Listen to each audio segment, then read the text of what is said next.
ಇವತ್ತಿನ ಸತ್ಸಂಗದ 2ನೇ ದಿವಸದ ಸದ್ಗುರುವಿನ ಪ್ರವಚನ ಕಾರ್ಯಕ್ರಮದಲ್ಲಿ ನಾವು ನೀವೆಲ್ಲರೂ ಇವತ್ತಿನ ದಿವಸ ಪಾಲ್ಗೊಳ್ತಾ ಇದ್ದೇವೆ. ಭಗವಂತನ ಸನ್ನಿಧಿಯಲ್ಲಿ ಇವತ್ತು ಕುಳಿತುಕೊಂಡು ನಾಮಸ್ಮರಣೆಯನ್ನ ಭಗವಂತನ ಸೇವೆಯನ್ನ ಮಾಡುತ್ತಾ ಬಂದಿದ್ದೀರಿ.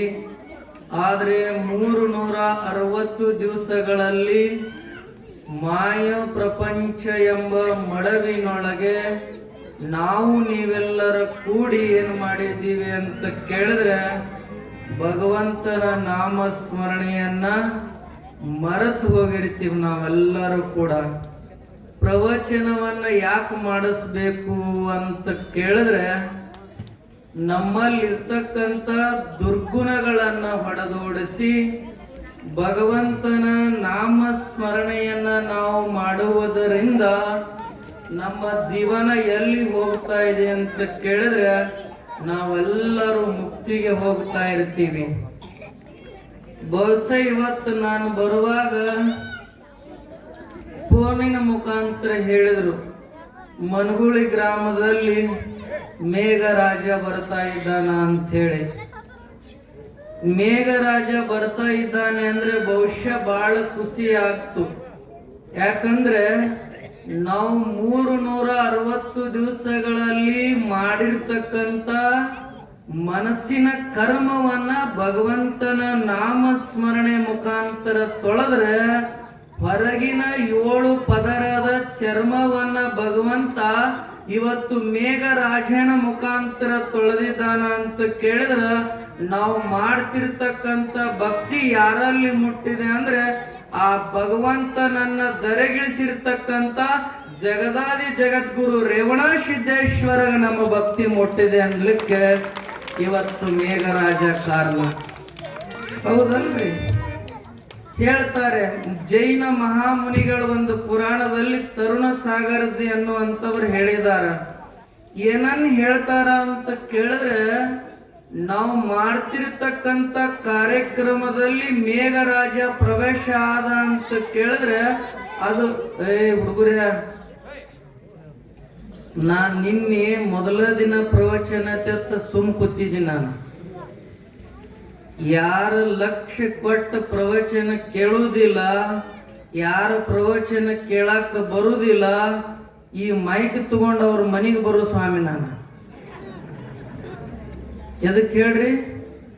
ನನ್ನ ಪ್ರವಚನ ಕೇಳಾಕ ಕರೆಸ್ಯಾರ, ಅದಕ್ಕೆ ನೀವು ಕೇಳಿಲ್ಲ ಅಂದ್ರೆ ಈ ಮೈಕ ಪೆಟಗಿ ಮಾಸ್ತರ್ ತಬಲಾ ಮಾಸ್ತರ್ನ ಕರ್ಕೊಂಡು ನಿಮ್ಮ ಮನೆತನ ಪ್ರವಚನ ಹೇಳೋ ಮನುಷ್ಯ ನಾನು. ನಿನ್ ಯಾಕೆ ಸಮಾಧಾನಲೇ ಹೇಳಿನಂದ್ರ ಮೊದಲೇ ದಿವಸ ಪ್ರವಚನ ಇತ್ತು. ಹೌದಿಲ್ಲ? ನಾನು ಮೊದಲಿಗೆ ಟೀಚರ್. ನಾನು ನೀವೆಲ್ಲ ಕೂತು ಕೇಳೋರು ಯಾರು? ಅಲ್ಲ ಶಿಷ್ಯ ಅಂದ ನೋಡ. ಶಿಷ್ಯ ಅಲ್ಲದು. ಎಲ್ಲರೂ ಕೂಡಿಕೊಂಡ ಅವ್ರು ಹೇಳ್ತಿದ್ರು. ಎಲ್ಲಿಗೆ ಉಳಿದಿತ್ರಿ ಇದು? ಎಲ್ಲಿಗೆ ಬಿಟ್ಟಿದ್ದೀನಿ ಹೇಳ್ರಿ?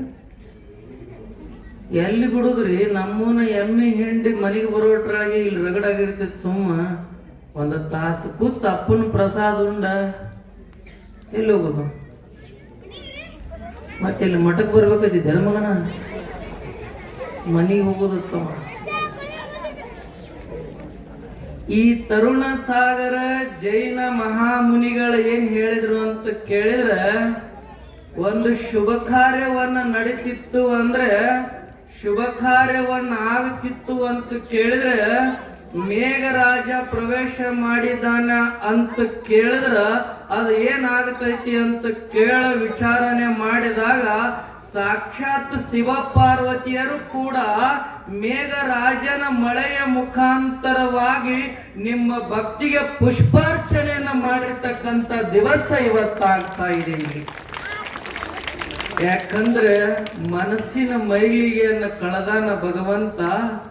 ನಮ್ಮ ಮಾಯ ಪ್ರಪಂಚದ ಅಂಗಿಯನ್ನ ತೆಗೆದ ಇವತ್ತು ಎಲ್ಲರೂ ಎಂತ ಅಂಗಿ ಹಾಕೊಂಡಿವಂತ ಕೇಳಿದ್ರ ಭಕ್ತಿ ಎಂಬ ಅಂಗಿಯನ್ನ ಹಾಕೊಂಡು ಭವಸಾಗರದೊಳಗ ಬಂದೀವ ನಾವು. ಹೌದಲ್ರಿ? ಭಕ್ತಿ ಎಂಬ ಅಂಗಿಯನ್ನ ಹಾಕೊಂಡಾಗ ಭಗವಂತ ನಮಗ್ ಒಲಿತಾನ ಅಂತ ಹೇಳ್ಕೋತ ಬಂದಿರತಕ್ಕಂತ ಮಹಾತ್ಮರು ಇವತ್ತು ಹೇಳ್ತಾರೆ, ಜಗದಾದಿ ಜಗದ್ಗುರು ರೇವಣ ಸಿದ್ದೇಶ್ವರರ 2ನೇ ಪ್ರವೇಶದ ಪ್ರಸಂಗವನ್ನ ನಾವಿವತ್ತು ನೋಡಿದಾಗ ದೇಶ ಸಂಚಾರಿಯಾಗಿರ್ತಕ್ಕಂಥ ರೇವಣ ಸಿದ್ದೇಶ್ವರರ ಮಹಿಮೆ ಸಾಮಾನ್ಯವಾಗಿರ್ತಕ್ಕಂಥದ್ದಲ್ಲ. ಅದು ನಮ್ಮ ನಿಮ್ಮೆಲ್ಲರ ಹಾಲು ಮತದ ಗುರುವಾಗಿರ್ತಕ್ಕಂಥ ರೇವಣ ಸಿದ್ದೇಶ್ವರನನ್ನ ಪಡಿಬೇಕಾದ್ರೆ ನಮ್ಮದು ಪೂರ್ವ ಜನ್ಮದ ಶುಕ್ರ ಪುಣ್ಯ ಆಯ್ತಂತ ಇವತ್ತು ಭಗವಂತ ನಮಗ ಒಲತಾನ. ಅದಕ್ಕೆ ಹೇಳ್ತಾರೆ, ಬಹಳ ದಿವಸಿನವರೆಗೆ ರೇವಣ ಸಿದ್ದೇಶ್ವರ ಹೋಗುವಾಗ ನಡೆದುಕೊಂಡು ಹೋಗ್ತಿರ್ತಾರೆ. ಹೋಗುವಾಗ ಬಹಳ ದಿವಸಿನವರೆಗೆ ಮುದ್ದುಗೌಡ ಮತ್ತು ಯಾರು ಮುದ್ದಾಯಿ ಅಲ್ಲ, ಸುಗಲಾದೇವಿಗೆ ಮಕ್ಕಳಿರುವುದಿಲ್ಲ. ಮುದ್ದುಗೌಡ ಸುಗಲಾದೇವಿಗೆ ಮಕ್ಕಳಿರುವುದಿಲ್ಲ. 60-70 ವರ್ಷಗಳ ಕಾಲ ಗತಿಸಿದರನು ಕೂಡ ಅವರಿಗೆ ಮಕ್ಕಳಾಗಲಿಲ್ಲ. ಭವದಲ್ಲಿರ್ತಕ್ಕಂಥ ಎಲ್ಲಾ ದೇವರಲ್ಲಿ ಕೂಡ ಪ್ರದಕ್ಷಿಣೆಯನ್ನ ಹಾಕ್ತಾರೆ. ಎಲ್ಲಾ ದೇವರಿಗೆ ಹೋಗಿ ಕೂಡ ಅವರು ಬರ್ತಾರೆ. ಆದರೂ ಕೂಡ 60 ವರ್ಷದ ಮುದುಕ ಮುದುಕಿಯರಿಗೆ ಮಕ್ಕಳಿರಲಿಲ್ಲ. ಅವಾಗ ಒಂದು ಸಾರ್ತಿ ಹೇಳ್ತಾರೆ ಅವರು, ಜಗದಾದಿ ಜಗದ್ಗುರು ರೇವಣ ಸಿದ್ದೇಶ್ವರನ ದರ್ಶನವನ್ನ ಮಾಡಿದ್ರೆ ನಿನ್ನ ಜನ್ಮ ಪಾವನಾಗುತ್ತೆ, ನಿನ್ನ ಭವರೋಗವನ್ನ ಹೋಗುತ್ತೆ, ನಿನಗ ಮಕ್ಕಳ ಸಂತಾನವನ್ನ ಕೊಡ್ತಾನೆ ರೇವಣ ಸಿದ್ದೇಶ್ವರರು ಅಂತ ಹೇಳಿದಾಗ ಸತಿಪತಿ ಇರುವರು ಕೂಡಿಕೊಂಡು ಎಲ್ಲಿ ಹೋಗ್ತಾರ ಅಂತ ಕೇಳಿದ್ರೆ ರೇವಣ ಸಿದ್ದೇಶ್ವರರ ಸನ್ನಿಧಿಗೆ ಹೋಗ್ತಾರೆ. ರೇವಣ ಸಿದ್ದೇಶ್ವರರ ಸನ್ನಿಧಿಗೆ ಹೋದಾಗ ರೇವಣ ಸಿದ್ದೇಶ್ವರರ ಹೇಳ್ತಾರೆ, ಮನೆಗೆ ಕರೆಸಿ ಪಾದ ಪೂಜೆಗಳನ್ನ ಮಾಡಿ ಅವರ ಮಂತ್ರ ಉಪದೇಶಗಳನ್ನ ಕೇಳಿರ್ತಕ್ಕಂಥ ಮುದ್ದುಗೌಡ ಸುಗಲಾದೇವಿ ತಾಯಿಯಂದಿರು ಪೂಜೆಯನ್ನ ಮಾಡುವಾಗ ತಾಯಿಯ ಕಣ್ಣೀರು ಬರ್ಲಿಕ್ಕೆ ಪ್ರಾರಂಭ ಆಗುತ್ತೆ. ತಾಯಿ ಕಣ್ಣೀರು ಹಾಕುವಾಗ ಹೇಳ್ತಾರೆ ಗುರುಗಳು, ಅಂತರಧ್ಯಾನಿ ಪರಶಿವನಾಗಿರ್ತಕ್ಕಂಥ ರೇವಣ ಸಿದ್ದೇಶ್ವರರ ಹೇಳ್ತಾರೆ, ತಾಯಿ ನೀನು ಇವತ್ತು ಸಾಕನ್ನುವಷ್ಟು ದೇವರ ಕಲ್ಲು ಮುಳ್ಳು ದೇವರಗಳನ್ನ ಸುತ್ತಿ ಸುತ್ತಿ ಬಂದರೂ ಕೂಡ ನಿನಗ ಬಂಜೆಂಬುವ ಅಕ್ಷರವನ್ನ ಯಾರಿಂದಲೂ ಕೂಡ ಅಳಿಸ್ಲಿಕ್ಕಾಗಲಿಲ್ಲ. ತಾಯಿ ಚಿಂತಿಸದಿರಮ್ಮ, ನೀನು ನಿನ್ನ ದುಃಖದ ಕಣ್ಣೀರಿನ ಆನಂದದ ಬಾಷ್ಪ ನನ್ನ ಪಾದಗಳ ಮೇಲೆ ಬೀಳ್ತಾ ಇದ್ದಾವೆ ತಾಯಿ, ಚಿಂತಿಸಬೇಡ ಅಂತ ಹೇಳ್ತಾಳೆ ತಾಯಿ. ತಾಯಿ ದುಃಖಕ್ಕೆ ಹೇಳ್ತಾರ, ಗುರು ಸಿಗೋದು ದುರ್ಲಭ, ಸಿಕ್ಕ ಮೇಲೆ ಏನಾಗುತ್ತೆ ರೀ ಬಹುಲಾಭ ಅಂತ. ತಾಯಿ ದುಃಖಿತಳಾದಾಗ ಹೇಳ್ತಾರ ರೇವಣ ಸಿದ್ದೇಶ್ವರ ಅಪ್ಪನಂಗಳು, ಯವ್ವ ನೀನು ಚಿಂತೆ ಮಾಡಬೇಡ, ನಿನ್ನ ಹೊಟ್ಟಿಲೆ ಲೋಕ ವಿಖ್ಯಾತವಾಗಿರ್ತಕ್ಕಂಥ ಲೋಕ ಕಲ್ಯಾಣದ ಮಗ ನಿನಗೆ ಜನಿಸಿ ಬರ್ತಾನ, ಅವನ ಹೆಸರು ಸಿದ್ಧರಾಮ ಅಂತ ನಾಮಕರಣ ಮಾಡು ಅಂತ. ಏನಂತ ನಾಮಕರಣ ಮಾಡ್ಬೇಕ್ರಿ? ಸಿದ್ಧರಾಮನಂತ ನಾಮಕರಣ ಮಾಡಿದಾಗ 9 ತಿಂಗಳ 9 ದಿವಸ 9 ಮಾಸಗಳ ತಾಯಿಗೆ ಕಳೆದಾಗ ಸಿದ್ಧರಾಮ ಜನಿಸಿ ಬರ್ತಾನೆ. ಜನಿಸಿ ಬಂದಾಗ ಸಿದ್ಧರಾಮ ನಿಮ್ಮ ಹಾಗೆ ಮಾತಾಡುತ್ತಿರುವುದಿಲ್ಲಮ್ಮ. ಏನ್ ಮಾಡ್ತಿರುವುದಿಲ್ಲ? ಮಾತಾಡುತ್ತಿರುವುದಿಲ್ಲ. ಆ ಸಿದ್ಧರಾಮ ಹೆಂಗಿರ್ತಾನಂತ ಕೇಳಿದ್ರ ಮುದ್ದುಗೌಡ ಸುಗಲಾದೇವಿ ಮೂಕ ಮಗನಿಗೆ ಜನ್ಮ ಕೊಟ್ಟಿರ್ತಾರೆ. ಆ ಮೂಕ ಮಗ ಸಿದ್ದರಾಮ ಮಾತಾಡುತ್ತಿರುವುದಿಲ್ಲ. ಮಾತಾಡ್ಲಿಲ್ಲ ಅಂದ್ರ ತಾಯಿ ತಂದಿ ಖುಷಿ ಏನ್ರಿ? ಮಗ ಮಾತಾಡ್ಲಿಲ್ಲ ಅಂದ್ರ ಖುಷಿ ಏನ್ ದುಃಖನ? ದುಃಖ ಆಗತ್ತೆ ತಾಯಿ ತಂದಿಗೆ. ಎಲ್ಲರೂ ಮಕ್ಕಳ ಹಾಗೆ ನನ್ನ ಮಗನೂ ಕೂಡ ನನ್ನ ಜೊತೆ ಮಾತಾಡ್ಬೋದಾಗಿತ್ತು. ಹಸುವಾಗಿದೆ ಅವ್ವ ಅಂತ ನನ್ನನ್ನ ಕರಿಬೇಕಾಗಿತ್ತು. ನನಗಿದು ಬೇಕು ತಾಯಿ ಅಂತ ಮಗ ನನ್ನನ್ನು ಬೇಡಬೇಕಾಗಿರ್ತಕ್ಕಂಥ ಮಗ ಇವತ್ತು ಮೌನ ಆಗಿ ಬಿಟ್ಟಿದ್ದಾನೆ. ನನ್ನ ಮಗ ಇವತ್ತು ಮೌನ ಆಗ್ಯಾನಂತ ತಿಳ್ಕೊಂಡ ತಾಯಿ ದುಃಖ ಪಡ್ತಾಳೆ. ಎಲ್ಲರೂ ಹಾಗೆ ತಾಯಿ ನನ್ನ ಮಗನೂ ಕೂಡ ಶಿಕ್ಷಣವನ್ನ ಕಲಿಬೇಕು, ನನ್ನ ಮಗನು ಸಾಲಿಗೆ ಹೋಗ್ಬೇಕಂತ ತಿಳ್ಕೊಂಡ ಸಾಲಿಗೆ ಹೋಗ್ಲಿಕ್ಕೆ ಸಿದ್ದರಾಮನನ್ನು ಕಳಿಸಿದಾಗ ಸಿದ್ದರಾಮನಿಗೆ ಸಾಲಿ ಕಲಿಲಿಕ್ಕಾಗಲಿಲ್ಲ. ಸಿದ್ದರಾಮ ಅಂತಾನೆ ಮಾತು ಬರುವುದಿಲ್ಲ ಮಗನಿಗೆ. ತಾಯಿ ಹೇಳ್ತಾಳೆ, ಒಬ್ಬ ಮಗ ನನ್ನ ಹೊಟ್ಟಿಲೆ ನನ್ನ ಜನ್ಮದಲ್ಲಿ ಜನಿಸಿರ್ತಕ್ಕಂಥ ಸಣ್ಣ ಮಗ ಸಿದ್ದರಾಮ ಶಾಲೆಗೆ ಹೋಗಲಿಲ್ಲ ಅಂತ ತಿಳ್ಕೊಂಡು ತಾಯಿ ಬಹಳ ದುಃಖ ಪಡ್ತಾಳೆ. ದುಃಖ ಪಟ್ಟಾಗ, ಯಪ್ಪ ಸಿದ್ದರಾಮ, ನೀನು ಏನಾದ್ರೂ ಮಾಡು ಕೂಡ ನೀನು ಶಾಲೆಯನ್ನ ಬಿಡಬೇಡ ಅಂತ ಮಗನಿಗೆ ಮುದ್ದಾಡ್ತಾಳೆ ತಾಯಿ. ಹೇಳ್ತಾರೆ ನೋಡ್ರಿ, ಭೂಮಿ ಮೇಲೆ ನಾವು ಹುಟ್ಟಿ ಬಂದ ಮೇಲೆ 2 ಋಣ ತೀರ್ಸಕ್ಕಾಗೋದಿಲ್ಲ.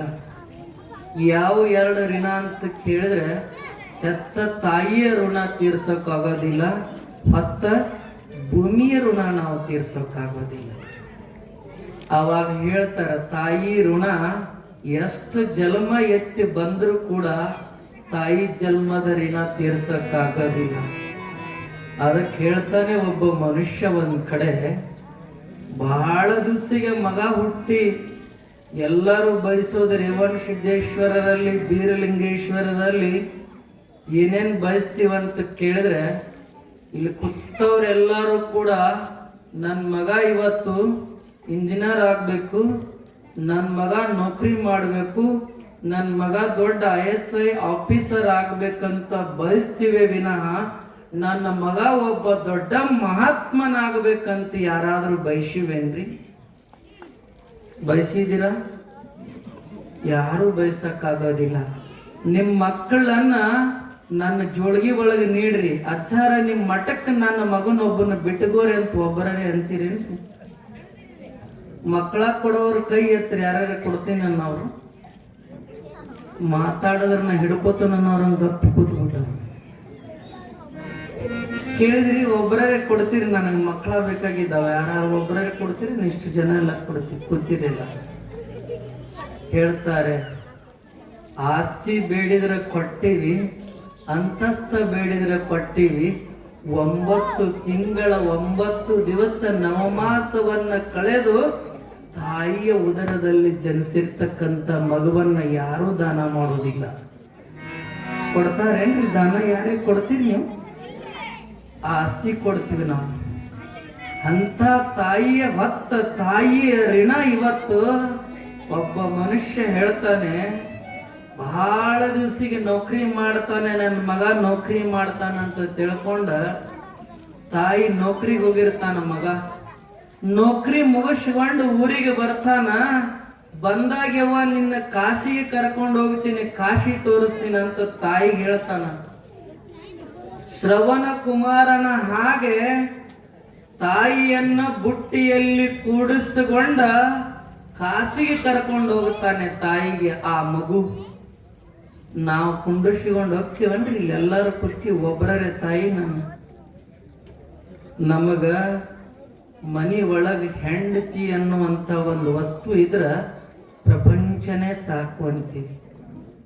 ಅವ ಹೇಳ್ತಾನೆ, ಯವ್ವ ನಿನ್ನ ನಾನು ಕಾಸಿಗೆ ಕರ್ಕೊಂಡು ಹೋಗ್ತೀನಿ, ಬುಟ್ಟಿ ಒಳಗೆ ಕುಂಡಿಸಿಕೊಂಡ ಮಗ ಕಾಸಿಗೆ ಕರ್ಕೊಂಡು ಹೋಗ್ತಾನ. ಹೋಗುವಾಗ ಮಗನಿಗೆ ಎಲ್ಲಿ ವಜ್ಜಾಗತ್ತಂತ ತಿಳ್ಕೊಂಡ ತಾಯಿ ಕರಳು ಹಿಂಡುತ್ತೆ. ನೋಡ್ರಿ, ತಂದಿ ಕರಳು ಬಾಳ ಹಿಂಡುದಿಲ್ಲ, ಬಾಳ ಕೇಳೋದಿಲ್ಲ, ತಾಯಿ ಕರಳು ಬಾಳ ಕೇಳ್ತೈತಿ. ಯಾಕಂದ್ರೆ ಮಗು ಮಲಮೂತ್ರ ವಿಸರ್ಜನೆಯನ್ನ ತಂದಿ ತೊಡೆ ಮ್ಯಾಗ ಮಾಡಿದೀವಂದ್ರ ಆ ಮಗನನ್ನ ಸರಿಯ ಕಡೆ ಅಂತ ತಂದಿ ಸರಿಸ್ತಾನ. ಆದ್ರ ಅದ ತಾಯಿ ಮಲಮೂತ್ರ ವಿಸರ್ಜನೆಯನ್ನ ತೊಡೆ ಮ್ಯಾಗ ಮಾಡಿದ್ರ ಅಪ್ಪಿಕೊಂಡ ನನ್ನ ಮಗ ಮಾಡೈತಂತ ತಬ್ಕೊಳ್ಳುವಂತ ತಾಯಿಯ ಹೃದಯ ಇದು. ಮಾತೃ ಹೃದಯ ಅಂತ ಕರೆದಾಗ್ತದೆ. ಅಂತ ತಾಯಿಯ ಹೃದಯ ಬಹಳ ದೊಡ್ಡದದು. ಕುಂಡಿಸಿಕೊಂಡ ಕರ್ಕೊಂಡು ಹೋಗ್ತಾನ, ಇಳಿಸ್ತಾನ, ಮ್ಯಾಲ ಕುಂಡಿಸ್ಕೋತಾನ. ಕಾಶಿ ವಿಶ್ವನಾಥನ ದರ್ಶನ ಮಾಡಿಕೊಂಡ ಮರಳಿ ಮನಗುಳಿ ಗ್ರಾಮಕ್ಕೆ ಬರ್ತಾನ. ಬಂದು ಕೇಳ್ತಾನ ಮಗ. ಏನು ಕೇಳ್ತಾನ ತಾಯಿಗಂದ್ರೆ, ಯವ್ವ ನನ್ನನ್ನು ನನಗೆ ನೀನು ಜನ್ಮ ಕೊಟ್ಟಿ ಅಂತ ತಿಳ್ಕೊಂಡ ನಿನ್ನ ಕಾಸಿಗೆ ಕರ್ಕೊಂಡು ಹೋಗಿದ್ದೀನಿ. ನಾನು ತಲೆ ಮ್ಯಾಗ ಹೊತ್ತುಕೊಂಡು ನಿನ್ನ ಕಾಶಿ ವಿಶ್ವನಾಥನ ದರ್ಶನ ಮಾಡೀನಿ. ನಾನು ನಿನಗೆ ಪುಣ್ಯದ ಮಗ ಅಲ್ಲೇನು ಅಂತ ತಾಯಿಗೆ ಕೇಳ್ತಾನೆ ಮಗ. ತಾಯಿ ಹೇಳ್ತಾಳೆ, ಯಪ್ಪ ಕಾಸಿಗೆ ನೀನು ಕರ್ಕೊಂಡು ಹೋಗುವಾಗ ನನಗೆ ಎಷ್ಟು ಸಾರಥಿ ತಲೆ ಮ್ಯಾಗ ಹೊತ್ಕೊಂಡು ಎಷ್ಟು ಸಾರಥಿ ನೀ ಕೆಳಗಿಳಿಸಿ ಗೊತ್ತಿಲ್ಲ ಮಗ. ನಿನ್ನನ್ನು 9 ತಿಂಗಳ ದಿನ ಮೊದಲನೇ ದಿನ ನೀನು ಮೂಡಿದಾಗಿನ ಹಿಡ್ಕೊಂಡು 9 ತಿಂಗಳು 9 ದಿವಸದವರೆಗೆ ನಿನ್ನನ್ನು ಹೊಟ್ಟ್ಯಾಗ ಹೊತ್ಕೊಂಡಿನೋ ಮಗ. ನಿನ್ನ ಹಾಗೆ ನಾವು ಒಂದು ಸಲ ಕೆಳಗಿಳಿಸಿದ್ನಿ ಅಂದ್ರ ನೀನ್ ಇವತ್ತು ಭೂಮಿಯನ್ನ ನೋಡ್ತಿದ್ದಿಲ್ಲೋ ಮಗ ಅನ್ಲಂತ. ಮಗನಿಗೆ ಕೇಳಿದ್ಲು, ನನ್ನನ್ನ ಕಾಸಿಗೆ ಹೋಗಿ ಬರುವ ತನಕ ಎಷ್ಟು ಸಾರಥಿ ಇಳಿಸಿ ಮಗನೇ. ಒಂದು ದಿವಸ ನಿನ್ನನ್ನು ಕೆಳಗಿಳಿಸಿದ್ನಿ ಅಂದ್ರೆ ನೀನು ಭೂಲೋಕನೇ ನೋಡ್ತಿದ್ದಿಲ್ಲ ಅಂತ ತಾಯಿ ಮಗನಿಗೆ ಹೇಳಿದಾಗ ಮಗನಿಗೆ ಶಿಡ್ಲು ಬಡಿದ ಹಾಗಾಗತ್ತೆ. ಅವಾಗ ಹೇಳ್ತಾನೆ, ಸಿದ್ಧರಾಮ ಮೂಕನಾಗಿರುವುದರಿಂದ ದನ ಕಾಯಲಿಕ್ಕೆ ಪ್ರಾರಂಭ ಮಾಡ್ತಾನೆ. ಶಾಲೆಯನ್ನ ಬಿಟ್ಟು ದನ ಕಾಯುವ ಸಿದ್ಧರಾಮ ಸಣ್ಣ ಬಾಲಕನಿರ್ತಾನೆ. ತಮಗೆಲ್ಲ ವಿಚಾರಗಳಲ್ಲಿ ಸಿದ್ಧರಾಮ ಹೇಳ್ತಾನೆ, ದನ ಕಾಯುವ ಸಂದರ್ಭದಲ್ಲಿ ಜಂಗಮ ವೇಷಧಾರಿಯಾಗಿರ್ತಕ್ಕಂಥ ರೇವಣ ಸಿದ್ದೇಶ್ವರರು ಅವನ ಎಲ್ಲಿಗೆ ಬರ್ತಾರೆ ಅಂತ ಕೇಳಿದ್ರೆ, ಒಂದು ದಿವಸ ದನಗಳನ್ನ ಮೈಸಿಕೊಂಡು ಬಂದು ಗಿಡದ ನೆರಳಿಗೆ ಕುತ್ಕೊಂಡು ತಾಯಿ ಕಟ್ಟಿರ್ತಕ್ಕಂಥ ಬುದ್ಧಿಯನ್ನ ಪ್ರಸಾದ ಮಾಡ್ತಿರ್ತಕ್ಕಂಥ ಸಿದ್ಧರಾಮ ಹೇಳ್ತಾನೆ, ಬಂಧುಗಳೇ, ಸಣ್ಣ ಮಗು ಬಾಲಕ ಸಿದ್ಧರಾಮ ಪ್ರಸಾದ ಮಾಡಿಕೊಂಡು ಗಿಡದ ಕೆಳಗೆ ಕೂತುವಾಗ ಜಂಗಮ ವೇಷಧಾರಿಯಾಗಿರ್ತಕ್ಕಂಥ ಸಾಕ್ಷಾತ್ ಶಿವನೇ ಬಂದು ಕೇಳ್ತಾನೆ, ಮಗು ನಾನು 3 ದಿವಸದವರೆಗೆ ಒಂದು ತುತ್ತು ಅನ್ನವನ್ನ ಉಂಡಿಲ್ಲ. ನಾನು ಒಂದು ತುತ್ತು ಅನ್ನ ಇಲ್ಲ ಮಗು. ನನಗೆ ಹೊಟ್ಟೆ ಹಸಿದಿದೆ ಮಗು.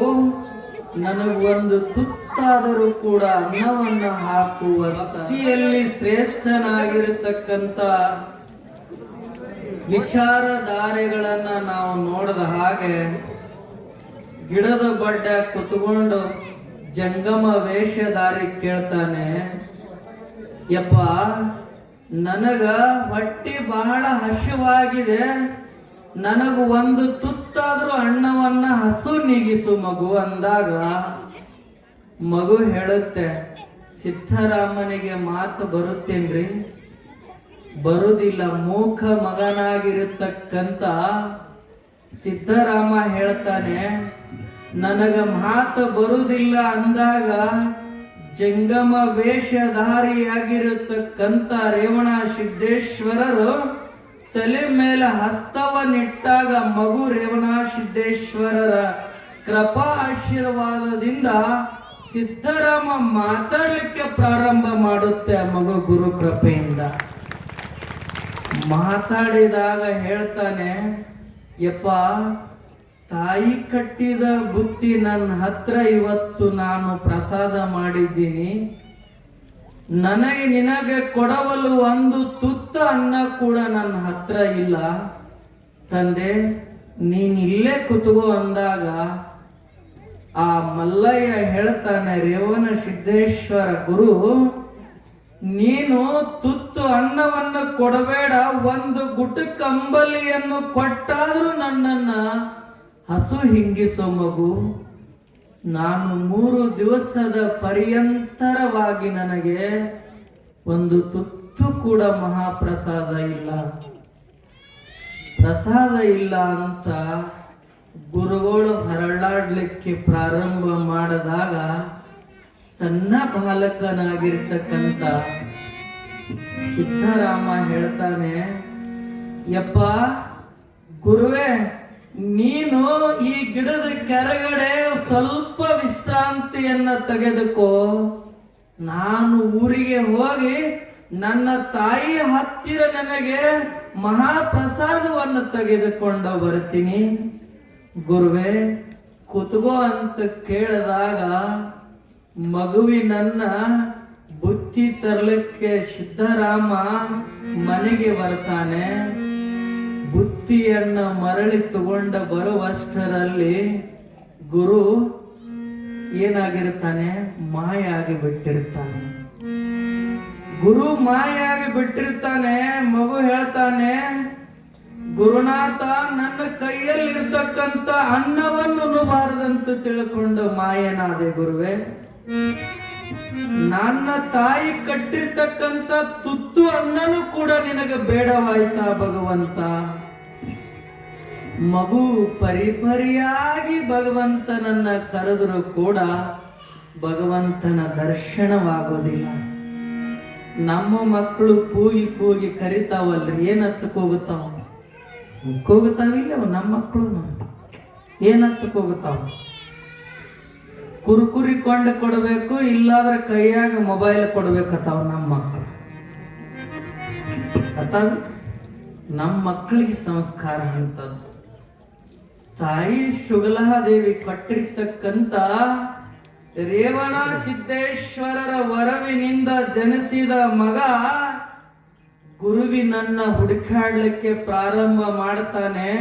ಅಡವಿ ಆರ್ಯಾನವೆಲ್ಲ ತಿರುಗಾಡಿ ಗುರುವೇ ಗುರುವೇ ಗುರುವೇ ಅಂತ ಹುಡುಕಾಡಿದ್ರು ಕೂಡ ಗುರು ಸಿಗೋದಿಲ್ಲ.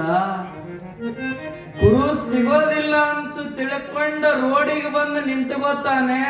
ಅಷ್ಟರಲ್ಲೇ ಶ್ರೀಶೈಲದ ಮಲ್ಲಿಕಾರ್ಜುನನ ಪಾದಯಾತ್ರೆ ಹೊರಟಿರುತ್ತೆ. ಮಲ್ಲಿಕಾರ್ಜುನನ ಪಾದಯಾತ್ರೆ ಹೊರಟಾಗ ಮಗು ಕೇಳುತ್ತೆ, ಹಾಗಾಗಿದ್ದವರನ್ನ, ನಿಮಗ ನನ್ನ ಗುರು ಜಂಗಮ ವೇಷಧಾರಿ ಗುರು ಭೇಟ ಆದನ್ರಿ, ನಿಮಗ ಕಾಣಿಸಿದೇನ್ರಿ ಆ ಗುರುಗಳು? ನಿಮಗೆಲ್ಲಾದ್ರೂ ಕಾಣಿಸಿದಾನೇನ್ರಿ ಗುರುಗಳು? ನಾನು ಬುತ್ತಿ ತಂದಿದ್ದೀನಿ ಗುರುಗಳಿಗೆ, ಗುರುಗಳು ಹಸಿದಿದ್ದಾರ ಅಂತ ಮಗ ಹುಡುಕಾಡ್ಲಿಕ್ಕೆ ಪ್ರಾರಂಭ ಮಾಡ್ತಾನೆ. ಮಗುವಿಗೆ ಕಲ್ಲು ದೇವರನ್ನ ತೋರಿಸ್ತಾರೆ. ಇವನೇ ಮಲ್ಲಯ್ಯ, ಇವನನ್ನ ಮಹಾಪ್ರಸಾದ ಮಾಡಿಸುವಂತ. ಮಗು ಮುಕ್ತವಾಗಿರ್ತಕ್ಕಂಥ ಮನಸ್ಸಿನ ಮಗು ಹೇಳುತ್ತೆ, ಯವ್ವ, ಇದು ದೇವರಲ್ಲ, ನನ್ನ ಜೊತೆ ಮಾತಾಡ್ತಿರ್ತಕ್ಕಂಥ ಕ್ಯಾವಿದಾರಿಯ ಭಗವಂತ ಎಲ್ಲಿದ್ದಾನೆ ಶಿವ, ಅವನನ್ನ ನಾನು ಊಟ ಮಾಡಿಸಬೇಕು. ಭಗವಂತನನ್ನ ಊಟ ಮಾಡಿಸಬೇಕಂತ ತಾಯಿ ಕೇಳಿದಾಗ ಮಗು ಹಠ ಮಾಡಿ ಪಾದಯಾತ್ರೆಗ ಮುಖಾಂತರವಾಗಿ ಹೊಡಲಿಕ್ಕೆ ಪ್ರಾರಂಭ ಮಾಡ್ತಾನೆ.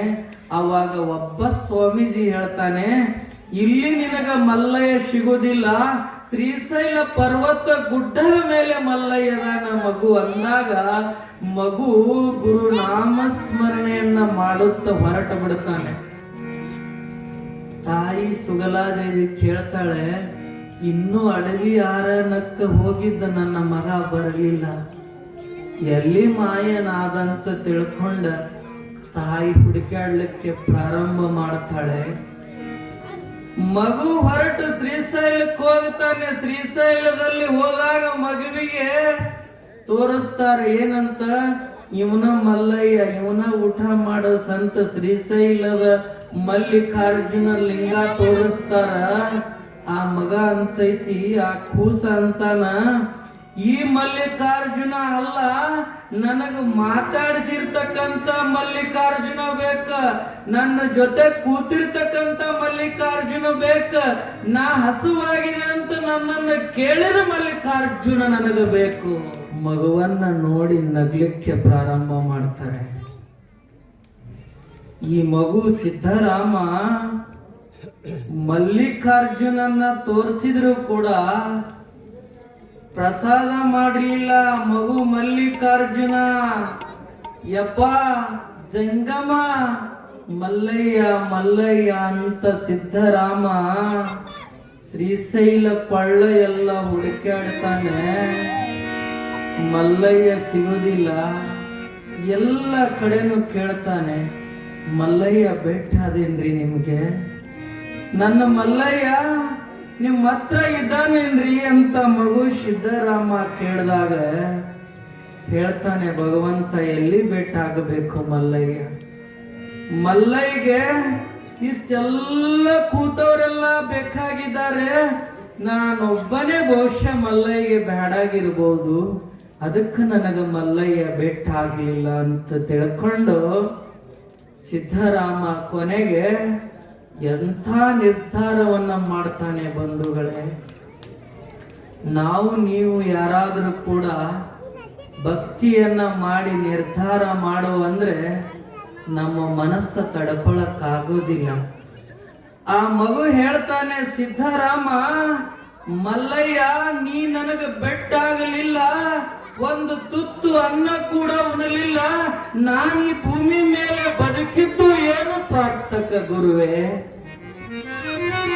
ನನ್ನ ಕೊನೆಯ ಜನ್ಮ ಸಾಕು ಭಗವಂತ ಅಂತ ತಿಳ್ಕೊಂಡು ಕಮರಿ ಕೊಳ್ಳದೊಳಗಿಂದ ಮಲ್ಲಿಕಾರ್ಜುನ ನಾಮಸ್ಮರಣೆಯನ್ನ ಮಾಡಿ ಜಿಗಲಿಕ್ಕೆ ಪ್ರಾರಂಭ ಮಾಡ್ತಾನೆ. ಕೊಳ್ಳದಲ್ಲಿ ಮಲ್ಲಿಕಾರ್ಜುನ ಅಂತ ಮ್ಯಾಗಿಂದ ಕೆಳಗೆ ಜಿಗುವಷ್ಟರಲ್ಲಿ ಶ್ರೀಶೈಲ ಮಲ್ಲಿಕಾರ್ಜುನನೇ ಬಂದು ಸಿದ್ಧರಾಮನನ್ನ ಎತ್ತಕೊಂಡು ಹೇಳ್ತಾನೆ, ಮಗು ಕೊಳ್ಳದಲ್ಲಿ ಜಿಗಿಬೇಡ, ನಾನೇ ಮಲ್ಲಯ್ಯ, ನಾನೇ ಮಲ್ಲಯ್ಯ ಅಂತೀನಿ, ಮಗು ಜಿಗಿಬೇಡ ಮಗ ನೀನು. ಮಗನನ್ನ ಕರ್ಕೊಂಡು ಭಗವಂತ ಸಾಕ್ಷಾತ್ ಶಿವ ಮುದ್ದಾಡ್ತಾನೆ ಮಗುವನ್ನ. ಮಗು ನಿನ್ನ ಭಕ್ತಿಗೆ ನಾನು ಸೋತಿದ್ದೇನೆ ಮಗು, ಚಿಂತಿಸದಿರು ನೀನಂತ ತಿಳ್ಕೊಂಡ ಅವತ್ತು ಸಿದ್ಧರಾಮನಿಗೆ ಶಿವನು ಒಂದು ನಾಮಕರಣವನ್ನ ಮಾಡ್ತಾನೆ. ಯಾವ ನಾಮಕರಣವನ್ನ ಮಾಡ್ತಾನೆ ಅಂತ ಕೇಳಿದ್ರೆ, ನೀನು ಇನ್ನು ಮೇಲೆ ಸಿದ್ಧರಾಮನಲ್ಲ, ನೀನು ಮರುಳ ಸಿದ್ಧನಾಗುವಂತ ನಾಮಕರಣ ಮಾಡ್ತಾನೆ ಶ್ರೀಶೈಲ ಮಲ್ಲಿಕಾರ್ಜುನ. ಶ್ರೀಶೈಲ ಮಲ್ಲಿಕಾರ್ಜುನ ಆಶೀರ್ವಾದ ಆದ ಮೇಲೆ ಮರುಳ ಸಿದ್ಧನಾಗಿ ಪರಿವರ್ತನೆ ಆಗ್ತಾನೆ. ಮರುಳ ಸಿದ್ಧನಾದ ಮೇಲೆ ಹೇಳ್ತಾನೆ ಮರುಳ ಸಿದ್ಧನಿಗೆ, ನೀನು ರೇವಣ ಸಿದ್ದೇಶ್ವರರ ಕೃಪಾ ಆಶೀರ್ವಾದದಿಂದ ಹುಟ್ಟಿರ್ತಕ್ಕಂಥ ಸಿದ್ಧರಾಮ, ಇವತ್ತಿಗೆ ನಿನ್ನ ನಾಮಕರಣ ಮರುಳ ಸಿದ್ದೇಶ್ವರ ಆಗಬೇಕು, ನೀನು ಹಾಲು ಮತದ ಉದ್ಧಾರಕನಾಗಬೇಕಂತ ಆಶೀರ್ವಾದವನ್ನ ಮಾಡ್ತಾನೆ ಆ ಗುರುನಾಥ.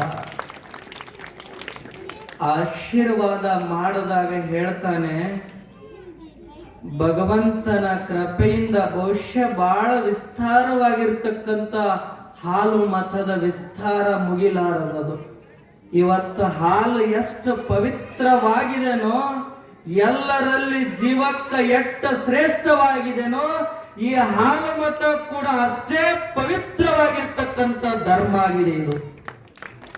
ಅದಕ್ಕೋಸ್ಕರವಾಗಿ ದೇವಾನ ದೇವತೆಗಳೆಲ್ಲ ಹೇಳ್ತಾರೆ, ಮರುಳ ಸಿದ್ಧನಿಗೆ ಆಶೀರ್ವಾದ ಮಾಡಿದಾಗ ನೀವೆಲ್ಲರೂ ಜಾಗೃತವಾಗಬೇಕು, ನೀನು ಹಾಲು ಮತದ ಗುರು ಆಗಬೇಕಂತ ತಿಳ್ಕೊಂಡಾಗ ಆಶೀರ್ವಾದ ಮಾಡಿ ಕಳಿಸ್ತಾನೆ. ರೇವಣ ಸಿದ್ದೇಶ್ವರರ ವರವಿನಿಂದ ಹುಟ್ಟಿರ್ತಕ್ಕಂಥ ಸಿದ್ಧರಾಮ ಮರುಳ ಸಿದ್ಧನಾಗಿ ಸರೂರ ಗ್ರಾಮದಲ್ಲಿರ್ತಕ್ಕಂಥ ತೂಗುಗುಡ್ಡಕ್ಕೆ ಬರ್ತಾನೆ. ಆ ತೂಗುಗುಡ್ಡಕ್ಕೆ ಬರುವಾಗ ಭೂಮಿ ತೂಕದ ಮರುಳ ಸಿದ್ಧ ನೀನಾಗಬೇಕಂತ ಅವನನ್ನ ಹಾಡಿ ಹರಿಸಿ ಆಶೀರ್ವಾದ ಮಾಡಿದಾಗ ಆ ಭಗವಂತ ಹೇಳ್ತಾನೆ, ಬಹುಶಃ ನಿಮ್ಮೆಲ್ಲರಿಗೆ ಬಹಳ ಸುಖದಿಂದ ಇದೀವಿ ನಾವು. ಹಿಂದ ನಮ್ಮ ಹಾಲು ಮತ ಧರ್ಮ ಬಹಳ ಕಷ್ಟ ನೋವುಗಳನ್ನು ಅನುಭವಿಸಿದ್ದಾರ.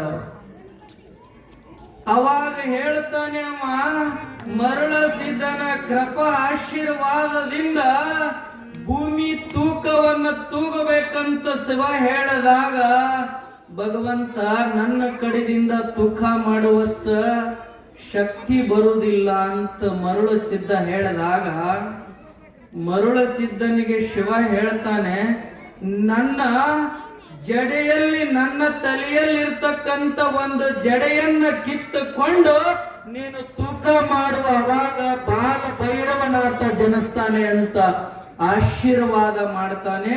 ಆ ಆಶೀರ್ವಾದದಿಂದ ಎಲ್ಲಾಗಿದೆ ಅಂತ ಕೇಳಿದ್ರೆ ಸರೂರದ ಹತ್ತಿರದಿಂದ 15 ಕಿಲೋಮೀಟರ್ ಇರ್ತಕ್ಕಂಥ ಅದರ ಹೆಸರು ಈಗೂ ಕೂಡ ತೂಗದ ಗುಡ್ಡು ಅಂತ ಹೆಸರಿದೆ.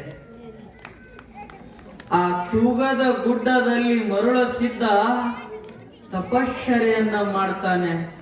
ಎಂತ ತಪಶ್ಚರ್ಯನ್ನ ಮಾಡಬೇಕು ಅಂತ ಶಿವ ಹೇಳಿದಾಗ ಭೂಮಿನೂ ಕೂಡ ಬಾಯಿ ಬಿಟ್ಟು ನೋಡುವ ಹಾಗ ತಪಶ್ಚರ್ಯ ಮಾಡು ಮರುಳ ಸಿದ್ಧ, ನೀನು ಅವಾಗ ಹಾಲು ಮತದ ಗುರುವಾಗಿ ಕಲಿಯುಗದಲ್ಲಿ ಮೆರಿಬೇಕಂತ ಹೇಳಿದಾಗ ಮರುಳ ಸಿದ್ಧ ಹೇಳ್ತಾನೆ, ತಲೆ ಕೆಳಗಾಗಿ ಕಾಲು ಮ್ಯಾಕ್ ಮಾಡಿ ನಿತ್ತ ಹಗಲ 12 ವರ್ಷ ಇರುಳ 12 ವರ್ಷ 24 ವರ್ಷಗಳ ಕಾಲ ತಪಶ್ಚರ್ಯನ್ನ ಮಾಡ್ತಾನೆ. ನಿಮ್ಮೆಲ್ಲರಿಗೆ ಮುಂಜಾನೆ ಎದ್ದ ತಕ್ಷಣ ರೇವಣ ಸಿದ್ದೇಶ್ವರರ ಗುಡಿಗೆ ಹೋಗಿ ಬರೋಣಂದ್ರೆ ನಮಗ ಬ್ಯಾಸರ ಆಕೈತಿ. ಯಾಕಂತ ಕೇಳಿದ್ರ ಭಗವಂತ ನಮಗ ಸಿಕ್ಕಿಲ್ಲ, ನಮಗ ಸಿಗೋದು ಇಲ್ಲ. ಯಾಕಂದ್ರ ಇವತ್ತು ರೇವಣ ಸಿದ್ದೇಶ್ವರ ಮಂದಿರವನ್ನು ಸ್ಥಾಪನೆ ಮಾಡಿದ್ದನ್ನು ಕೇಳಿದ್ರ ನಾನು ನಿನ್ನಿನ ದಿವಸ ಆದ್ರೂ ಹೇಳಿದೆ, ಇವತ್ತೂ ಕೂಡ ಹೆಮ್ಮೆ ಅನಿಸ್ತಾ ಇದೆ. ನಿಮ್ಮ ಮನಸ್ಸೆಂಬ ಮಂದಿರದೊಳಗ ಚಂದಿರನ ಹಾಗೆ ರೇವಣ ಸಿದ್ಧನ ಇಟ್ಟಾಗ ಇಂಥ ಬೆನ್ನಿ ತೂಕದ ಗುಡಿಯನ್ನು ಕಟ್ಟಕ್ಕೆ ಸಾಧ್ಯ ಆಗೈತಿ ಬಂಧುಗಳೇ. ಈ ಬೆನ್ನಿ ತೂಕದ ಗುಡ್ಡದಾಗ ಕಟ್ಟಕ್ಕೆ ಸಾಧ್ಯ ಆಗೈತಿ. ನಿಮ್ಮ ಮನಸ್ಸನ್ಯಾಗ ಭಗವಂತನ ನಾಮ ಸ್ಮರಣೆ ಭಗವಂತ ಬರಲಿಲ್ಲ ಅಂದ್ರೆ ಭಗವಂತನ ಮಂದಿರ ಆಗೋದಿಲ್ಲ. ನಿಮ್ಮ ಮನಸ್ಸಿನೊಳಗೆ ಅವನ ಮಂದಿರವನ್ನ ಕಟ್ಕೊಂಡಿರಿ. ಅದಕ್ಕಿವತ್ತು ಜಗದ ಒಡೆಯನ ಮಂದಿರವನ್ನ ಕಟ್ಟಿ ಜಾತ್ರೆ ಮಾಡ್ತಾ ಇದ್ದೀರಿ. ರೇವಣ ಸಿದ್ಧ ಹೇಳ್ತಾನೆ, ಅವನ ಆಶೀರ್ವಾದ ಮುರುಸಿದ್ದೇಶ್ವರನಾಗಿ ಮರುಳ ಸಿದ್ಧನಾಗಿ ಕೂಡ ಪರಿವರ್ತನೆ ಆದಾಗ ಶಿವಪದ್ಮಗೊಂಡನನ್ನುವಂತ ಒಬ್ಬ ವ್ಯಕ್ತಿ ಇರ್ತಾನೆ ಹಾಲು ಮತದಲ್ಲಿ. ಅವನು ಕೂಡ ಹಾಲು ಮತದಲ್ಲಿ ಶಿವಪದ್ಮನಿದ್ದಾಗ ಒಂದು ಸಣ್ಣ ಗುಡ್ಡದಲ್ಲಿ 40-50 ಕುರಿಗಳ ಗುಂಪುಗಳನ್ನ ಮಾಡಿಕೊಂಡು ಹಾಲು ಮತದ ಸಮಾಜದ ಜನರವಾಗ ಬದುಕುತ್ತಿದ್ರು. ಬದುಕುವಾಗ ಬಿಚ್ಚಳ ರಾಜ ಒಂದು ದಿವಸ ಹೊರಡುವಾಗ ಕೇಳ್ತಾನೆ, ಈ ಹಾಲು ಮತದ ಸಮಾಜದವರನ್ನೆಲ್ಲರನ್ನ ಕರೆದುಕೊಂಡು ಎಲ್ಲಿಗೆ ಬರೋಣ ಅಂತ ಕೇಳಿದ್ರೆ ನಮ್ಮ ಅರಮನೆಗೆ ಬರೋಣ. ಬಸವಣ್ಣವಾಗ ಮಂತ್ರಿ ಇರ್ತಾನ, ಹೌದಲ್? ಬಸವಣ್ಣ ಮಂತ್ರಿ ಇರ್ತಾನ. ಎಲ್ಲರನ್ನ ಕರ್ಕೊಂಡ ಶಿವಪದ್ಮಗೊಂಡನನ್ನ ಕರ್ಕೊಂಡು ಎಲ್ಲಿ ಬರ್ತಾರಂತ ಕೇಳಿದ್ರ ಬಿಜ್ಜಳ ರಾಜನ ಆಸ್ಥಾನಕ್ಕೆ ಬರ್ತಾರ. ಬಿಜ್ಜಳ ರಾಜನ ಆಸ್ಥಾನದೊಳಗೆ ಇದ್ಕೊಂಡಾಗಿ ಕೆಲವೊಂದಿಷ್ಟು ಜನರು ನಮ್ಮ ವಿಚಾರಧಾರೆಗಳ ಸ್ಪಂದಿಸುವುದಿಲ್ಲ ಬಂಧುಗಳೇ. ಕುರಿಗಳನ್ನ ಸತ್ತ ಮೇಲೆ ಏನನ್ನ ಮಾಡ್ತಾರ ಅಂತ ಕೇಳಿದ್ರ ಕೆಲವೊಂದಿಷ್ಟು ಕುರಿಗಳನ್ನ ಹುಗಿತಿದ್ರು, ಕೆಲವೊಂದಿಷ್ಟು ಕುರಿಗಳನ್ನ ಉರಿ ಹಚ್ಚಿ ಸುಡುತ್ತಿದ್ರು ಅವನನ್ನು. ಆ ಸುಡ್ತಿರ್ತಕ್ಕಂಥ ಸಂದರ್ಭದಲ್ಲಿ ಬಿಚ್ಚಳ ರಾಜನ ಆಶ್ರಮದಲ್ಲಿ ಆ ಕುರಿ ಸುಟ್ಟಿರ್ತಕ್ಕಂಥ ವಾಸನೆಯನ್ನ ಕಂಡು ರಾಜ್ಯದಲ್ಲಿರ್ತಕ್ಕಂಥ 63 ಮಂದಿ ಗಣಾಂಗಾದಿಗಳೆಲ್ಲರೂ ಶರಣರ ಕೂಡಿ ಅವತ್ತಿನ ದಿವಸ ಈ ಪದ್ಮಗೊಂಡನ ಮಕ್ಕಳನ್ನ ಬಿಚ್ಚಳ ರಾಜನ ಅರಮನೆಯನ್ನ ಬಿಟ್ಟ ಹೊರಗೆ ಹಾಕ್ತಾರೆ. ಬಂಧುಗಳು, ಬಿಚ್ಚಳ ರಾಜನ ಅರಮನೆಯನ್ನ ಬಿಟ್ಟು ಹೊರಗೆ ಹಾಕಿದಾಗ ಬಿಚ್ಚಳ ರಾಜ ಹೇಳ್ತಾನೆ, ಇವರೆಲ್ಲರೂ ಕೂಡ ಈ ಸಾಮ್ರಾಜ್ಯವನ್ನ ಹಾಳು ಮಾಡಿ ದುರ್ವಾಸನೆಯಿಂದ ಕೂಡಿರ್ತಕ್ಕಂಥ ಅರಮನೆಯಾಗುತ್ತೆ ಅಂತ ತಿಳ್ಕೊಂಡು ಹೋದಾಗ ಆವಾಗ ಮತ್ತ ಇವ್ರು ಎಲ್ಲಿಗೆ ಹೋಗ್ತಾರ ಅಂತ ಕೇಳಿದ್ರ ತೂಗುಗುಡ್ಡಕ್ಕೆನೆ ಹೋಗ್ತಾರೆ. ತೂಗುಗುಡ್ಡದಲ್ಲಿ ಇರ್ತಕ್ಕಂಥ ಮರುಳ ಸಿದ್ದೇಶ್ವರರು ಅಲ್ಲೇ ಇರ್ತಾರೆ. ತೆಳಾಕ ಮಾಡಿ ಕಾಲು ಮ್ಯಾಕ ಮಾಡಿ ಜಪ ಮಾಡ್ತಿರ್ತಾನೆ ನನ್ನಪ್ಪ ಭಗವಾನ. ಅವಾಗ ಎಲ್ಲ ದೇವಲೋಕದ ದೇವೇಂದ್ರನಿಗೆ ಕೂಡ ನಡಕೊಟ್ಟುತ್ತೆ. ಯಾಕೆ ನಡಗಲಿಕ್ಕೆ ಪ್ರಾರಂಭ ಮಾಡುತ್ತೆ ದೇವಲೋಕ ಅಂದ್ರೆ, ಒಬ್ಬ ಸಾಮಾನ್ಯವಾಗಿರ್ತಕ್ಕಂಥ ಗುರುವಿನ ಕೃಪೆಯನ್ನ ಪಡೆದುಕೊಂಡು ಮರುಳು ಸಿದ್ಧ ತಪಶ್ಚರ್ಯನ್ನ ಮಾಡ್ತಾ ಇದ್ದಾನಂದ್ರೆ ನಮ್ಮ ಕೈಯಲ್ಲಿರ್ತಕ್ಕಂಥ ಅಧಿಕಾರವನ್ನು ಕಸಗೋತಾನೆ ಅಂತ ಕೇಳಿ ದೇವೇಂದ್ರನ ಶಿವನ ಹತ್ರ ಹೋದಾಗ ಶಿವ ಹೇಳ್ತಾನೆ, ಯಾರು ಅಲ್ಲಮ್ಮ, ನನ್ನ ಪರಮ ಶಿಷ್ಯನಾಗಿದ್ದಾನೆ. ನಿಮ್ಮೆಲ್ಲರಿಗೂ ಕೂಡ ಆ ಮರುಳ ಸಿದ್ಧನ ಭಕ್ತಿ ನಡೆಗುಡಿಸಿದೆ ಅಂದ್ರೆ ನಾನು ಅವನೊಂದು ಪರೀಕ್ಷೆಯನ್ನ ಮಾಡ್ತಾ ಇದ್ದೇನೆ ಮರುಳ ಸಿದ್ಧನಂತಾರೆ. ಮರುಳ ಸಿದ್ಧನ ಪರೀಕ್ಷೆಯನ್ನ ಮಾಡ್ತೀನಿ ಅಂತ ಶಿವ ಪಾರ್ವತಿಯರ ಧರೆಗೆ ಬಂದು ಶಿವ ಒಂದು ಮೋಹಿನಿಯಾಗಿರ್ತಕ್ಕಂಥ ಹೆಣ್ಣಿನ ರೂಪವನ್ನ ತಾಳಿ ನೃತ್ಯ ಮಾಡಲಿಕ್ಕೆ ಪ್ರಾರಂಭ ಮಾಡ್ತಾನೆ ಮರುಳ ಸಿದ್ಧನ ಮುಂದೆ. ಮರುಳ ಸಿದ್ಧ ಕಣ್ಣು ತೆಗೆದು ನೋಡೋದಿಲ್ಲ. ಭಗವಂತನ ನಾಮ ಸ್ಮರಣೆ ರೋಮ ಎಲ್ಲ ಗುರುನಾಮ ಸ್ಮರಣೆ ಆಗ್ತಾ ಇದ್ದು ಮರುಳ ಸಿದ್ದೇಶ್ವರರ ಜಡೆಯೆಲ್ಲ ಕೂಡ ಭೂಮಿ ಒಳಗೆ ಸಿಕ್ಕೊಂಡಿದ್ದು, ಅವನ ಉಗುರುಗಳು ಸಿಕ್ಕೊಂಡಿದ್ದು, ಭೂಮಿ ಆಕಾಶದಲ್ಲಿ ಏಕೋತ್ತರವಾಗಿರ್ತಕ್ಕಂಥ ಹುತ್ತಿನಿಂದ ಬೆಳೆದಿರತಕ್ಕಂಥ ಮರುಳ ಸಿದ್ದೇಶ್ವರನನ್ನ ಕಂಡು ಶಿವ ಹೇಳ್ತಾನೆ, ನೃತ್ಯಕ್ಕೆ ಮನೆಯಲ್ಲಿಲ್ಲ, ಈ ಹುತ್ತಿನೊಳಗ ಬೆಂಕಿ ಮಳೆ ಆದರೂ ಸುರಿಸಿದ್ರೆ ಹೇಳ್ತಾನಂತ ತಿಳ್ಕೊಂಡ ಬೆಂಕಿ ಮಳೆಗಳನ್ನ ಸುರಿಸ್ಲಿಕ್ಕೆ ಪ್ರಾರಂಭ ಮಾಡ್ತಾನೆ. ಅಷ್ಟಾದ್ರೂ ಕೂಡ ಮರುಳು ಸಿದ್ಧನ ಮನಸ್ಸು ಓದಾಡಲಿಲ್ಲ. ಮರುಳು ಸಿದ್ಧ ಹೇಳ್ತಾನೆ, ಭಗವಂತನ ನಾಮ ಸ್ಮರಣೆ ಮಾಡುವಾಗ ಮರುಳ ಸಿದ್ಧನ ಗವಿ ಒಳಗ ಬೆಂಕಿ ಮಳೆ ಆಗಲಿಲ್ಲ, ಒಳಗೆ ಎಂತ ಮಳೆ ಹಾಕಿತ್ತಂತ ಕೇಳಿದ್ರ ಹೂವಿನ ಮಳೆ ಸಾಕ್ಷಾತ್ ಶಿವ ಏರುತ್ತಿದ್ದಲ್ಲೇ. ಸಾಕ್ಷಾತ್ ಶಿವನ ಹೂವಿನ ಮಳೆಯನ್ನು ಏರುತ್ತಿದ್ದ. ಆ ಸಾಕ್ಷಾತ್ ಶಿವನ ಹೂವಿನ ಮಳೆಯನ್ನ ಕಂಡು ಶಿವ ಕೇಳ್ತಾನೆ, ಭಗವಂತ ಮರುಳು ಸಿದ್ಧ, ನಿನ್ನ ಭಕ್ತಿಗೆ ನಾನು ಮೆಚ್ಚಿದ್ದೇನೆ, ನೀನು ಏನು ಬೇಡುತ್ತಿ ಬೇಡಪ್ಪ ನಾನು ಕೊಡ್ತೀನಂದಾಗ ಆ ಮರುಳು ಸಿದ್ಧ ಹೇಳ್ತಾನೆ, ಹಾಲು ಮತಕ್ಕೆ ನಾನು ಗುರು ಆಗಬೇಕು, ನಾನು ಕಂಡಲ್ಲಿ ಎಲ್ಲ ಪವಾಡ ಪುರುಷನಾಗಬೇಕು, 1,00,000 ಪವಾಡ ಪುರುಷ ಸಿದ್ಧಾಟಿಗೆಯನ್ನ ಕಲಿಯುಗದಲ್ಲಿ ನಾನು ಮಾಡಬೇಕು ಅಂತ. ಅವಾಗ ಆ ಮಹಿಮಾ ಪುರುಷ ಶಿವನಿಂದ ವರ ಪಡೆದು ಬರ್ತಾನೆ. ಅವಾಗ ನಾನು ಈ ಕಥೆ ಭಾಗವನ್ನು ಯಾಕೆ ಹೇಳ್ತಾ ಇದ್ದೇನೆ ಅಂತ ಕೇಳಿದ್ರೆ ಬಹುಶಃ ನಿಮಗೆಲ್ಲರಿಗೂ ಕಣ್ಣೀರು ಬರ್ತಾವೆ. ಅವಾಗ ಹೆಂಗ ಮಾಡ್ತಿದ್ರು ಜನ ಅಂತ ಕೇಳಿದ್ರೆ ಬಂಧುಗಳೇ, ಕುರುಬನ ಕುರಿ ದೊಡ್ಡಿಯ ಗಾಳಿ ತಳಕಿಂದ ಬಿಡ್ತು ಅಂದ್ರೆ ಊರ ಮ್ಯಾಕ ದೊಡ್ಡಿ ಹಾಕಬೇಕು, ಊರ ಮ್ಯಾಕಿಂದ ಗಾಳಿ ಬಿಡ್ತು ಅಂತ ಕೇಳಿದ್ರ ಎಲ್ಲ ಹಾಕಬೇಕಮ್ಮ, ಊರ ಕೆಳಗ ಹಾಕಬೇಕಮ್ಮ. ಏನ್ರಿ, ಊರನ್ನ ಮ್ಯಾಕ ಗಾಳಿ ಬಿಡುತ್ತಂದ್ರ ಕೆಳಗ ಹಾಕಬೇಕು, ಕೆಳಗೆ ಗಾಳಿ ಬಿಡ್ತು ಅಂದ್ರೆ ಮ್ಯಾಲ ಹಾಕಬೇಕು. ಅಂತ ಪರಿಸ್ಥಿತಿ ಆಗಿನ ಹಾಲು ಮತದ ಸಮಾಜದಿತ್ತು. ಅವಾಗ ಮರುಳು ಸಿದ್ಧ ಅಪ್ಪ ಜನಿಸಿದ ಮೇಲೆ ಹೇಳ್ತಾನೆ, ಅವ ನೀವು ಯಾರು ಅಂಜದಿರಿ ಹೆದರದಿರಿ, ಯಾವ ಅರಮನೆಯಲ್ಲಿ ಅರಮನೆಯಲ್ಲಿ ನಿಮ್ಮನ್ನ ಅವಮಾನ ಮಾಡಿ ಹೊರಗೆ ಹಾಕಿದ್ದಾರೋ ಅದೇ ಅರಮನೆಯಲ್ಲಿ ನಾವು ವಾಸಿಸಬೇಕನ್ನುವಂಥದ್ದನ್ನ ಮರುಳಸಿದ್ದೇಶ್ವರ ಶಪಥಗೈದಿರ್ತಕ್ಕಂಥ ಮಾತು. ಶಿವ ಪದ್ಮಗೊಂಡನನ್ನ ಕರಕೊಂಡ ಮರಳಿ ಎಲ್ಲಿಗೆ ಬರ್ತಾನ ಅಂತ ಕೇಳಿದ್ರ ಬೆಚ್ಚಳನ ಆಸ್ಥಾನಕ್ಕ ಬರ್ತಾನೆ. ಬಂಧುಗಳೇ, ಇವತ್ತು ನಾವೆಲ್ಲರೂ ಆರಾಮಿದ್ದೀವಿ. ಇವತ್ತು ಬಸ್ ಫ್ರೀ ಕೊಟ್ಟಾರ, ಹೌದಿಲ್ಲ? ಊಟ ಫ್ರೀ ಕೊಟ್ಟಾರ, ಎಲ್ಲಾ ಫ್ರೀ ಕೊಟ್ಟಾನ ಭಗವಂತ. ಆದ್ರೆ ಈ ಶರೀರ ಒಂದ ಫ್ರೀ ಕೊಡಕ್ಕಾಗಿಲ್ಲ. ಮರುಳು ಸಿದ್ದೇಶ್ವರ ಹೇಳ್ತಾನೆ, ಅವ ಏನಂತ ಹೇಳ್ತಾನೆ ಅಂತ ಕೇಳಿದ್ರೆ, ಯಾವ ಅರಮನೆಯಿಂದ ನಿಮ್ಮನ್ನ ಹೊರಗೆ ಹಾಕಿದ್ದಾರಲ್ಲೋ ಅದೇ ಅರಮನೆ ಒಳಗೆ ನಾವು ವಾಸ ಮಾಡಬೇಕಂತ ತಿಳ್ಕೊಂಡ ಶಿವ ಪದ್ಮಗೊಂಡನ ಮತ್ತು ನಮ್ಮ ಸಮಾಜದವ್ರನ್ನೆಲ್ಲ ಮಕ್ಕಳನ್ನ ಕರ್ಕೊಂಡು ಎಲ್ಲಿಗೆ ಬರ್ತಾನ ಅಂತ ಕೇಳಿದ್ರೆ ಬೆಚ್ಚಳನ ಆಸ್ಥಾನಕ್ಕೆ ಬರ್ತಾನೆ.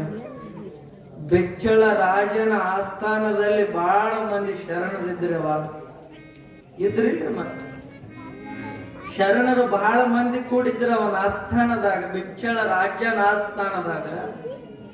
ಬಾಗಿಲದಾಗ ಹೋಗಿ ಹಿಂದೆ ನಿಂತುಕೊಂಡಿರ್ತಾನೆ ಮರುಳು ಸಿದ್ದೇಶ್ವರರು. ಎಲ್ಲರೂ ಶಿವ ಪದ್ಮಗೊಂಡ ಅವನ ಮಕ್ಕಳನ್ನ ಕರ್ಕೊಂಡು ಹೋಗಿ ಬೆಚ್ಚಳ ರಾಜನ ಅರಮನೆ ಮುಂದೆ ನಿಂತಾಗ ರಾಜ ಹೇಳ್ತಾನೆ, ಮತ್ತೆ ಅರಮನೆಯನ್ನ ಹೊಲಸ ಮಾಡಿರ್ತಕ್ಕಂತ ನೀವೆಲ್ಲರೂ ಮರಳಿ ಯಾಕೆ ಮತ್ತೆ ರಾಜ್ಯಕ್ಕೆ ಬಂದಿರಿ? ನೋಡ್ರಿ, ಬಾಗಿಲದಾಗಿರ್ತಕ್ಕಂಥ ಮಂತ್ರಿಗಳು ಕೇಳ್ತಾರ. ಮಂತ್ರಿಗಳು ಕೇಳಿದಾಗ ಹೇಳ್ತಾನೆ ಬೆಚ್ಚಳ ರಾಜ, ಮರುಳ ಸಿದ್ದೇಶ್ವರ ನಿಂತುಕೊಂಡು ಕೇಳ್ತಾರ ಅವರು, ರಾಜರೇ, ನಿಮ್ಮಲ್ಲಿ ಇರ್ತಕ್ಕಂಥ ಮಂತ್ರಿಗಳೆಲ್ಲರೂ ಕೂಡಿಕೊಂಡು ಇಷ್ಟು ಜನ ಎಲ್ಲ ಕೂಡಿರಿ, ನಿಮ್ಮ ಊರಾಗ ಒಂದು ಗೂಳಿ ಸತ್ತತಿ, ಆ ಗೂಳಿಯನ್ನು ನೀವು ಯಾರಾದ್ರೂ ಜೀವಂತ ಮಾಡ್ತೀರೇನೋ ಅಂತ ಮರಳಸಿದ್ದ ಪ್ರಶ್ನೆ ಮಾಡ್ದ. ಯಾರನ್ನ ಕೇಳ್ತಾನೆ? ಮರುಳು ಸಿದ್ದೇಶ್ವರ. ಎಲ್ಲ ದಂಡ ಬಾಗಲದಾಗ ನಿಂತಿದ್ದು ಹಾಲು ಮತದ ದಂಡ. ರೇವಣ ಸಿದ್ದೇಶ್ವರ ಕುತ್ಕೊಂಡಿದ್ದಾನೆ. ಭಗವಂತ ಮ್ಯಾಲ ನೋಡ್ತಾನೆ. ಮರುಳ ಸಿದ್ದೇಶ್ವರನ ಮೊದಲನೇ ಸಿದ್ಧಾಟಿಗೆ ಪ್ರಾರಂಭ. ಬಂಧುಗಳೇ, ಇದು ನಿನ್ನೆ ಒಂದು ಮಾತನ್ನ ಹೇಳಿ, ನಾ ನಿಮಗ ಮಕ್ಕಳ ಕೊಡ್ಬೇಕಾತಂದ್ರೆ ಯಾರನ್ನ ಕೇಳಿ ಕೊಟ್ಟಿಲ್ಲ.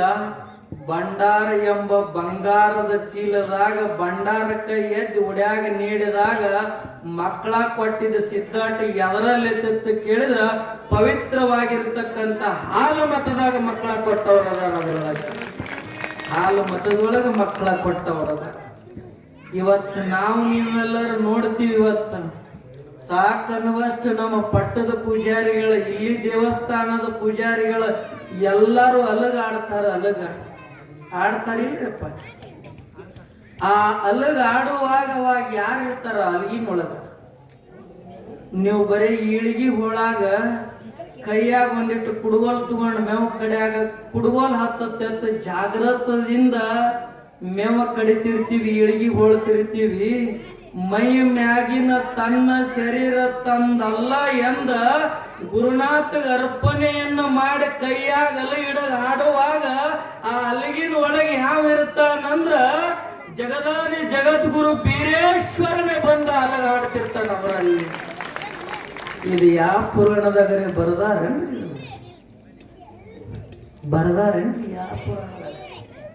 ಯಾವ ಪುರಾಣದಾಗನು ಬರೋದಿಲ್ಲ. ಅದಕ್ಕೆ ಹೇಳ, ನಮ್ಮ ಸೂರ್ಯ ಚಂದ್ರ ಇರುವರೆಗೆ ನೆಲದ ಗಂಗಿ ಹರಿವರೆಗಿನು ಈ ಹಾಲು ಮತದ ಇತಿಹಾಸ ಮುಗಿದಿಲ್ಲ ಅಂತ ಹೇಳ್ಯಾನ. ಅಂತ ಸಿದ್ಧಿ ಪುರುಷ ಮರುಳ ಸಿದ್ಧ ನಿಂತುಕೊಂಡ ಕೇಳ್ತಾನ ಶರಣರನ್ನೆಲ್ಲರನ್ನ. ಏನಂತ ಕೇಳ್ತಾನಂದ್ರ, ನಿಮ್ಮ ಓನೆಯೆಲ್ಲ ಸತ್ತಿರ್ತಕ್ಕಂಥ ಗೂಳಿಯನ್ನ ನೀವ್ ಯಾರಾದ್ರೂ ಜೀವಂತ ಮಾಡಿ ತೋರಿಸ್ತೀರೇನೋ ಅಂತಾರ ಅವ್ರೆಲ್ಲರೂ. ಯಾಕಂದ್ರ ಸಿಕ್ಕಾಪಟ್ಟಿ ವೇದ ಓದಿದವರು, ಸಿಕ್ಕಾಪಟ್ಟಿ ಶಾಸ್ತ್ರಗಳನ್ನು ಓದಿರ್ತಕ್ಕಂಥವ್ರು ಇರ್ತಾರ. ಅವ ಅಂತಾನ ಒಂದು ಕಂಬಳಿ ಒಂದು ಭಂಡಾರ ಚೀಲ ಹಾಕೊಂಡು ಬಂದು ನಿಂತ್ಕೊಂಡ ಸತ್ತ ಗೂಳಿಯನ್ನು ಮರಳಿ ಎಬ್ಬಿಸ್ತೀನಿ ಅಂತಾರ. ಎಷ್ಟು ಮೂರ್ಖರಿರ್ಬೇಕಂತ ನಗತಾರ ಅವರೆಲ್ಲ, ನಗತಾರ ಬಂಧುಗಳೇ. ಆವಾಗ ಹೇಳ್ತಾರ ಅವರೆಲ್ಲ, ನಿಂತ್ಕೊಂಡ ಎಲ್ಲಾ ಶರಣರ 63 ಮಂದಿ ಬಾಗಿಲು ಹೊರಗೆ ನಿಂತ್ಕೊಂಡ ಕೇಳಿದಾಗ ಬಸವಣ್ಣನವ್ರಿಗೆ ಹೋಗಿ ಹೇಳ್ತಾರ, ಬಸವಣ್ಣ ಯಾವ ಅರಮನೆಯಿಂದ ಹೊರಗ ಹಾಕಿದ ಶಿವಪದ್ಮಗೊಂಡನ ಮಕ್ಕಳು ಶಿವಪದ್ಮಗೊಂಡ ಮರಳಸಿದ್ದ ಮರಳಿ ನಿನ್ನ ಅರಮನೆಗೆ ಬಂದಿದ್ದಾರೆ, ಅವರ ಸತ್ತ ಗುಳಿಯನ್ನ ಎಬೆಸುವಂತ ಮಾತನ್ನ ಮಾತಾಡಿದ್ದಾರೆ, ಇದರ ವಿಷಯ ನೀನಾದ್ರೂ ಏನು ಬಲ್ಲೆಯ ಅಂತ ಕೇಳ್ತಾರೆ. ಅವಾಗ ಬಸವಣ್ಣನವರು ಹೇಳ್ತಾರೆ, ಯಪ್ಪ, ಮರುಳಸಿದ್ದಂದ್ರ ಸಾಮಾನ್ಯವಾಗಿರ್ತಕ್ಕಂಥ ವ್ಯಕ್ತಿಯಲ್ಲ, ಹಗಲಿರುಳು ತಪಸ್ಸನ್ನ ಮಾಡಿ ತಲಿ ತೆಳಾಕ ಮಾಡಿ ಕಾಲು ಮ್ಯಾಕ ಮಾಡಿ ಸಾಕ್ಷಾತ್ ಶಿವನನ್ನ ದರಿಗಿಳಿಸಿರ್ತಕ್ಕಂಥ ಮರುಳಸಿದ್ದ, ಅವನಿಂದ ಯಾವುದೇ ಸಾಧ್ಯವಾಗಲಾರ ಕೆಲಸ ಇಲ್ಲ, ಇದನ್ನ ನಾನು ಬಲ್ಲಿಯ ಅಂತಾನೆ. ಅವಾಗೆಲ್ಲ ಶರಣ ನಿಂತ್ಕೊಂಡು ನೋಡ್ತಾರೆ, ನಿಮ್ಮ ಒಳಗಿಷ್ಟೆಲ್ಲ ಜನರು ಬಂದಿದ್ದೀರಲ್ಲ, ನೀವ್ಯಾರಾದರೂ ಸತ್ತು ಗುಳಿಯನ್ನು ಎಬ್ಬಿಸ್ತೀರನ ಅಂತ ಕೇಳ್ತಾರ ಅವ್ರು.